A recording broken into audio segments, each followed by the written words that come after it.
The reality of masculinity is controlling your emotions. This is the reality of being a man. They try and say that men should give in and it's okay to cry. I'm not saying you can never cry if something bad doesn't happen to you. I'm saying that the tenets of masculinity since the dawn of time have been, I was afraid, but I did it anyway. Yeah. This is the tenets of masculinity.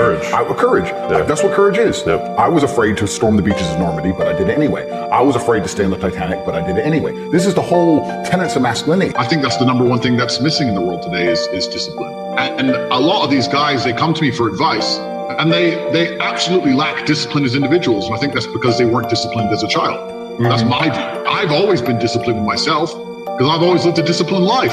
I lived in a disciplined household. Like there was no such thing as I don't want to. So even now, if I wake up and I don't want to do something, I don't need someone to tell me to do it because I'll do it anyway. If you're disciplined and you have willpower, that can be applied to absolutely anything, right? If you have unlimited willpower and you can always open up a can and smear it on to whatever you're doing, you're going to do well. So I had willpower when I was playing chess. I had willpower when I was kickboxing to make sure I trained as hard as humanly possible to become a 4-time world champion. I had willpower when I had a house full of 75 women, when I refused to sleep with them and kept my mind focused on the money. So it's all about that, you know? It's all about self-control and self-discipline and making sure that you are the center of your own universe. And a lot of people agree with this, and a lot of people say this, and they go, yeah. But it's very rare to meet someone who's serious about it, in my experience. If you're truly serious about brute willpower, you can achieve anything. You can do absolutely anything. That's what it's all about. So I've just had the same universal stubbornness and refusal to fail. And anything I've ever applied it at, I've done very well with for that reason. People often say to me, oh, but Tate, you're lucky, you're a kickboxer and you were talented. Yeah, I was talented, but I didn't find out I was talented until I was disciplined. If I wasn't disciplined enough to train, I would have never seen my talent. Because the guy with less talent than me, who trained harder than me, would have been kicking my ass. So you don't get to discover anything about yourself. You don't get to discover any of your genetic advantages, any of your talents. You don't get to discover anything about who you are as an individual, your spirit, your soul, what you're made of. Without discipline, you can't even discover anything. So discipline is a key to discovery. Discipline teaches you all about yourself. It teaches you what you really have. You know, there's a whole bunch of people out there that might be the best pianist in the world, but they've never had the discipline to learn piano. So nobody knows. And that's how life works. So discipline's extremely important if you ever want to become anybody or be anything. Anyone who's listening to this, I say this to people all the time, slavery hasn't gone anywhere. The idea of slavery is that you work for free. Oh, you work for free and you get a house and some food. Well, let me tell you something. Most of you out there are working a job and you can afford a house and some food, and that's about it. Slavery's gone nowhere. Slavery is still here. So how do you keep people slaves? So you keep them distracted. You keep them distracted from themselves and how they feel and the reality of life long enough so that they just continue to work until they die. That's what all of this mainstream mindset is. That's what it all is. And they constantly will do anything it takes to stop you from waking up and focusing on yourself. They'll talk about race, they'll talk about politics, they'll talk about anything it is to distract you, and they'll say, go to this concert, and then if you feel depressed with your slave life, instead of telling you to change it, they'll say, no, that's fine, come take these depression pills, continue to be a slave. It's just a slave mindset. So there's certain people out there, everyone's seen The Matrix, right? If you're one of them people who's trying to wake up and there's something itching in your brain and you just don't understand what's wrong, and you're just don't feel quite right in life, it's because you're a slave inside of the slavery. You're a bee in the beehive and you're trying to escape it. And the only way out is gonna be through disciplined actions one way or another. The biggest question I get asked all the time is, hey, I lack motivation. And it's an annoying question to me because so do I sometimes. I don't always feel motivated to go to the gym. I don't always feel motivated to work. I don't always feel motivated to do what I need to do, but I do it anyway. It's called discipline. Yeah. And if you're gonna wake up every day and lack the motivation to do what should be done and compete against people who will do it irregardless of how they feel, you're gonna perpetually and forever lose. In fact, it makes you a child to even wake up and say, when you're asking someone for motivation, what you're effectively doing is saying, make me want to do it. Please make me want to do it. I don't want to do it. Make me want to. No, you have to do it. Discipline is a skill you can pull out of your pocket and apply to anything. You can force yourself to do something you don't want to do because you're disciplined, not because you're motivated, like we said earlier on, not because you feel like doing it, but because you're supposed to do it. Thirdly, this is something that not many other people say, so I'm going to say it. There is a unspoken rule amongst men, but if you're truly competitive like you should be as a man, it always crosses your mind. And one of the important things about physical fitness that most people never talk about, never say, is men treat you different when they know that you'd be hard to hurt. life treats you different, which means society as a whole treats you differently. I would argue that if you wanted to run any kind of company, or even do sales or do anything else. Let's say if I went to sell windows and I came in fantastic physical condition, the person who's buying from me, one, knows I'm disciplined, and two, knows I'm diligent. That's going to be some massive advantages from my sales perspective. But also, I would argue that men are happy to look up to somebody who is physically strong in a different regard. I think it would be difficult for you to be a true leader unless you showed some degree of physical prowess. I think that's just the way the world has always worked. At a deep level, when a man looks at a guy who's 6'8" and jacked and he says, we're gonna go into battle, you're more motivated to go into battle beside him because he's 6'8" and jacked. You feel like you're gonna win. You like the idea of being led by a warrior. So there's that huge element to it as well. And the final part of it all is that it's so much easier to keep something than it is to gain something. And once you're in good physical shape, it's actually so easy to maintain as opposed to ever get there. It's so hard to get there that if you ever get there, you may as well just keep it. It's because it's so easy to keep as opposed to lose. And I think it's in today's world, it's also a huge status symbol because we live in a world now where most things can be bought. You can buy Instagram followers and you can hire a Lambo and you can buy a hot chick to stand next to you, but you can't yet buy perfect physical conditioning. That is showing the world that you did it. So for all the people who listen to a personal brand, okay, go do something extremely difficult and tell them about it and tell them what you learned and prove you did it, and then do something else and continue to compound all those difficult things in your life until you become a better version of yourself, which makes you more competent, which also amplifies your success, and everything works together, and before you know it, you have a huge personal brand. But if you don't suffer, if you don't go through pain, I don't know how you're even gonna have one. People say, hey man, you need to find what you're passionate about and do that. And what they're trying to say is only do what you like because you have no motivation to do anything else. And motivation in and of itself is a scam. I don't believe in motivation, I believe in discipline. I am not motivated to do the things I'm supposed to do every day. I don't wake up full of like joy. I have to go to the gym or that I have to work or I deal with crap. I don't feel motivated to do them. I'm disciplined. I do them regardless of how I feel.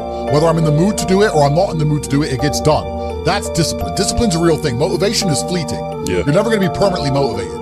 So when someone comes along and says, oh, do what you're passionate about, what they're saying is you'll have endless motivation and then you'll be able to try hard. If you're the kind of person who can only try hard at something he enjoys, then you're gonna fail. Because most things you enjoy don't pay any money. If they paid money, you wouldn't enjoy them. The problem is as well, it's difficult because the way that humans work and the way that we've evolved as a species is that we don't really learn lessons unless they're learned the hard way. I believe that unless a lesson is taught the hard way, you're not gonna learn it. You can have so many near misses and people won't learn their lesson. Bro, you must know a guy who goes out there, nearly crashes his car, nearly crashes his car, nearly crashes his car, doesn't slow his ass down until he wrecks it. Like, this is how people are, right? So you need that pain for the lesson to sting enough to really genuinely go inside of your mind. And it's the same with everything. It's the same with driving a car or business. Truthfully, if you want to learn a lesson about business, you're gonna have to suffer at some point, right? So we always say that most people are not successful with their first companies, X, Y, Z, blah, blah, blah. I get that. The truth is there's a lot of people who make a lot of money with their first company, but they just spunk it, act an idiot, and it all blows up in their face. And that's how you get the discipline on your fourth company that when you have 3 million in the bank, you just leave it there, you know? And don't be done with it. So you need to go through some pain, you need to experience some negative things, you need to have to a degree some trauma to really even learn any lessons. But let me make something clear to you. The world is not a perfect place. And the fact that you don't have the mindset that you don't want to get out there and work is a you problem. Because there are people who do have that mindset and they're gonna beat you no matter what system you implement. No matter what you do, they're gonna win because they wanna win and you don't. What do you expect the government to do about that fact? That some people are hardworking, industrious, perspicacious, indefatigable, and they're gonna do anything it takes to pull it off, and some people don't want to. What do you expect the government to do besides convince all of the hard workers, which by the way, keep the entire country functioning, to leave and go somewhere else? You can't legislate the fact that some people are better than others. Sorry, bottom line, you can't legislate that. Some people are just better at working than other people. That's how it is. You're gonna get exactly what you deserve in this life. So I agree, there are some people who go, not all of us wanna be hustlers, not all of us wanna be entrepreneurs, some of us just want a comfortable life. That's fine. Not everyone's a murderer, but some people are. Welcome to Earth. What do you wanna do? Sit here and say, I should be able to walk around outside and wear a diamond watch with $10 million in cash and no one should rob me. Yeah, sure, you're right, they shouldn't, but they will. I think the answer I have for my children, for my sons at least, is just to keep them so ridiculously disciplined and so busy with fighting and doing important things that they can't be distracted too heavily by the insanity. If you leave them alone with these algorithms, I think it's gonna go wrong. So I'm gonna make sure they're in practice all day, every day. And perhaps I can't completely beat the invasiveness of the insanity, but I like to think I can keep it at bay with the brutal realities of hard work and punches in the face. So that's going to be my plan. That's what I'm going to try and do. And I think it's much better to just adopt a very disciplined, stoic mindset. I'm always the same base level of happy regardless. If I lost all of my money today, I would be the same happy. If my net worth quadrupled, I'd be the same happiness. Yeah. As long as I'm alive and the people I care about and love are alive, and as long as God gives me the honor of doing my duties and providing for the people I care about, as long as I get to wake up and know that there's a whole bunch of people in the world who need me and I get to work hard to please them and do good for society and good for the world, then I'm a vessel of God and I'm happy enough to survive. That's all I look at it as. I don't ever consider how do I feel. That doesn't cross my mind. I have things to do. Wanting is not dedication. Dedication is action. It doesn't matter. Everyone wants shit. I'm tired of hearing what people want. When you dedicate yourself to something, only then will God give it to you. So unless you hate being broke, you'll never be rich. And I'll tell you why. Because poor people will say, man, I really want to be rich. Are you dedicated? Yeah, I'm dedicated. And then for 3 days, they'll try. But the majority of the time, they're actually happy being broke. They're happy playing a video game, eating some ramen, and sitting around with their friends. So they only feel temporarily motivated to escape the trap. But most of the time, they're happy to be exactly where they are, which is why they'll stay exactly where they are. They don't hate being broke. When I was broke, I couldn't fucking sleep. I couldn't sleep. I had permanent insomnia when I was poor. I was like, there must be a way. I'm missing something. So unless you hate being poor, you're not gonna love being rich enough to ever get there. And this is extremely important. As a man, if you want to love anything, if you want to even be able to show love to the world, you need to be extremely capable of so many things. If you're an incapable man, your love has no value. Why, when a little loser with no money tells a girl, I love you, why doesn't she care? Because it doesn't mean anything. Because even if you love her, if she needs a hospital bill paid, you can't pay it. Even if you love her, if she needs defending on the street, you can't defend her. Even if you love her, if she needs her problems fixed, you can't fix them. So your love means nothing. So that's why she doesn't give a fuck when you say it. When the big, strong, rich, important billionaire says he loves her, it matters because his love can be exchanged for goods and services and provision and protection. So if you're a man and you say, oh yeah, I love my family, but you're not rich, not really. Because if you really loved them, you'd be trying your very fucking best to be as capable as possible of taking care of them. Saying you love your family, but you can't afford the big hospital bill that inevitably is going to come, doesn't mean you love them very much to me. Because if you love them, you'd be working your ass off. You love your family, but you're broke playing video games. You don't love them. You're not allowed to love things as a man unless you have things. Your love means nothing unless you're rich. So if you want to tell a woman you love her and see her eyes light up, if you want to tell your parents you love them and then be able to relax in old age, if you want to tell your friends you love them and know that they're prepared to die beside you, all of that's going to happen when you get big, strong, and rich. Because your friends are going to say he'll fight beside me, your woman's going to say he can take care of me, and your parents are going to know that they have hospital treatments until their dying days. So why do people choose the loser option? Because they're fucking cowards. Because they don't want to dedicate them. Because they lack motivation. You lack motivation. The Matrix is trying to enslave you and your entire fucking bloodline. They intend on putting you and all of your children into fucking work camps. And you're not motivated? You're not motivated while they lie to you on the mainstream media, assassinate anyone who tries to stick up for you? No, I just don't feel like working. Then fucking lose. But if you're a winner, then you need to wake up and realize that you are judged purely and only on your competency and capability. That's how I judge people. I don't have useless friends. I don't have a single useless friend. My friends are useful people. Everyone I know is good at something. I don't know a single fucking useless motherfucker. I don't have those friends around me who are just funny guys. Because I don't need comedians. I don't need jesters. And that's extremely important to have as a man. People ask, what's the secret to networking? It's very easy. Become useful. Useful people like useful people. They don't like people who extract value and have no value to give, that's for sure. So as a man, you're sitting here, all these words, love, loyalty, all of these things, it doesn't matter. It all comes down to capability as a man. That's the bottom line of all things. And everyone's saying, well, why are they attacking Andrew for just telling the truth and making me go to the gym? Because when you have these things, when you have accountability and discipline and personal responsibility, you have a barrier, you have a parameter, you have a no, you have a limit.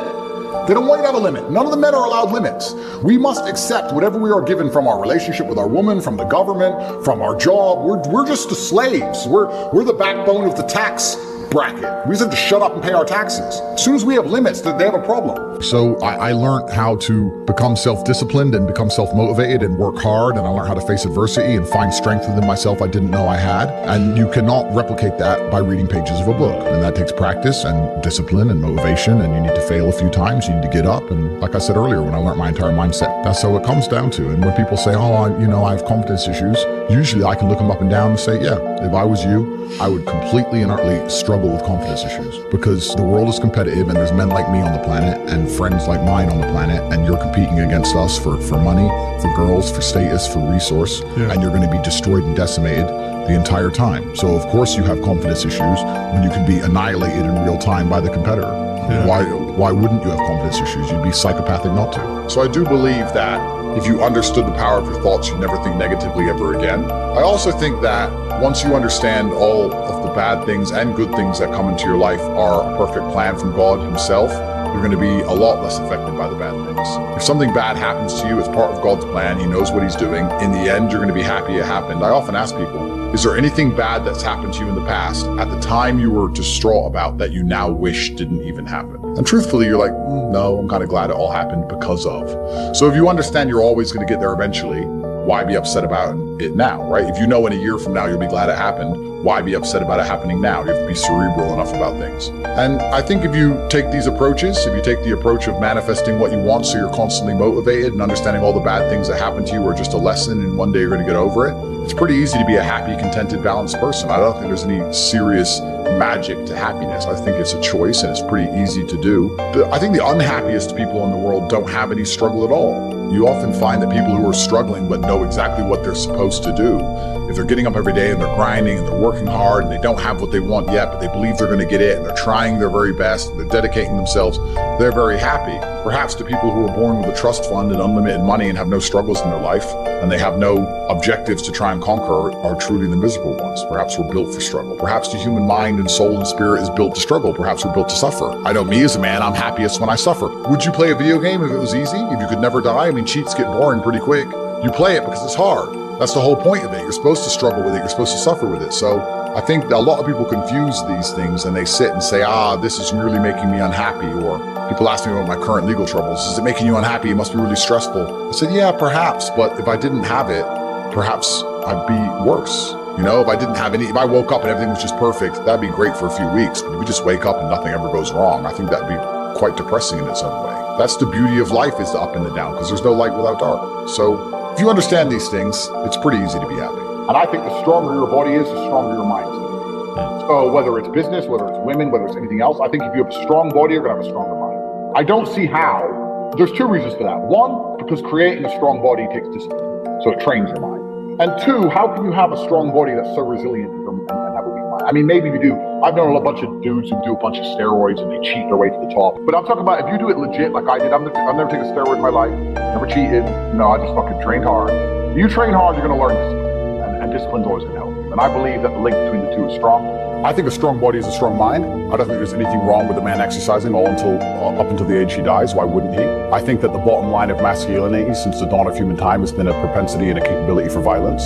I think that's what makes a man a man. I don't see any possible negative connotation with being in good physical shape. I think that's a fantastic way to show discipline, which is very important, and any man who's important, especially a world leader. In fact, I love the idea of an elected world leader being in fantastic physical shape. I think it shows that they're a motivated, disciplined person, and I have a lot of respect for them for that. And I think that in the military, we make it mandatory, right, to be in fantastic physical condition. Yes. So why wouldn't we have it mandatory for people who are in charge of the entire world? I think it's fantastic. I'd love to go gym. I just need motivation. Motivation isn't real. I don't feel motivated. I just have to do it, so I do it. Discipline is real. There's no such thing as motivation. You're never motivated at 4 o'clock in the fucking morning. It's cold. You're either a pussy or you're not. I don't think motivation is a real thing. I don't believe in motivation as a concept. I think discipline is real, and I also think discontentment is real. And I don't think it's possible for anybody to stay in a scenario where they're truly uncomfortable. If you fall asleep on your arm and your arm really starts to hurt, even in the deepest sleep, you're going to wake up and move your arm. If you sit there and your life has been in a rut for 7 years, you are semi-comfortable in that rut. Sure, there's days you're pissed off. Sure, you're semi-annoyed by it. But there's also days where you just play video games, eat pizza, and you're kind of cool with it and it's no big deal. If you were truly unhappy and uncomfortable and discontent with your scenario, you wouldn't be in it. So I don't believe there's anybody who's truly, when I was broke, I couldn't sleep. please understand me. When I was broke, I couldn't sleep. I'd be trying to go to bed thinking, how the fuck these people have Ferraris? I want a fucking Ferrari. I couldn't sleep. As a man, you have to control your emotion. There's no excuse to not be an adult and make sensible decisions based on discipline alone. I'm too depressed to train. No, you lack discipline. Because I've felt miserable, every single person has. I didn't miss a gym session, ever. So I don't believe in that crap. I don't believe in it. And it's crazy to me that we built the whole world with discipline in children. We built the whole world with it. The pyramids were built, the Napoleonic Wars, Mozart, the cathedrals, every single thing you see that was created less than 30 years ago, more than 30 years ago, was created with discipline in children. And now we're coming along saying, oh, you can't discipline a child, oh no. And I try and teach young men to be disciplined and stoic and work hard and explain to them that nothing good is going to come from life unless they dedicate themselves. Then anybody who is a fan of mine will feel better and act better. And I think that is a very visceral and a very real interaction with me as a brand. They don't watch me for entertainment purposes. They watch me because their life improves outside of the internet in the real world. And that's why they're so dedicated to me and my message. It's all about discipline. The whole idea of happiness, I think, has been misconstrued to the populace, especially to men. And this is why so many people label themselves as unhappy, because they're trying to find that giddish, childish happiness they had when they were a child for basically no reason. And I don't think it works that way. I think as a man, the only way you're going to be happy is if you do shit you don't want to do. Yeah. You have to make yourself happy by looking at a mountain and going, fuck's sake. And then getting to the top and going, thank God that's done. Yeah. There's no other way to do it. You're not just going to be happy by default. You have to go through pain. And if you're not prepared to go through pain, you're not going to be happy. Yeah. And it's also the way you label yourself. Like, I truly am, like I said, I don't believe in things that take power away from me. And people wake up and go, oh, I'm not happy today or otherwise. I believe happy can be quite binary. Instead of looking at it as a scale, I think unless you're distraught, unless you're genuinely about to cry your eyes out because of the loss of a family member or something, unless you're distraught, which hopefully doesn't happen very often, then you're happy. You may be slightly less happy than the other day, but you're still happy overall. Like, as long as nothing bad has happened, you have to wake up and go, okay, I'm alive, my people around me. It's a mindset. It's a happy day, it's a mindset. When people say, I'm feeling really down and it's really difficult right now and I don't see it ever getting better, it's gonna get better. And you need to remember those times because you're actually, as crazy as it sounds, gonna think back on them fondly at some point. The beauty of life is often found not just in all of the positives, but you really need the negatives of life to appreciate anything. There really, truthfully, is no light without dark. And whenever you're in a dark place, you need to see it as a springboard for the light which is coming. If everything went well in your life all of the time, if every single time you went anywhere, nothing bad ever happened, if every single girl you tried to talk to wanted you, if it was always a green light, if everything went perfectly all of the time, you know what? You'd be miserable. You'd be miserable if everything was perfectly easy all of the time. Us humans, for some reason, we need struggle. And we need the dark to appreciate the light. So next time you're in a bad position or you're feeling a certain way, just understand that feelings pass and time moves on.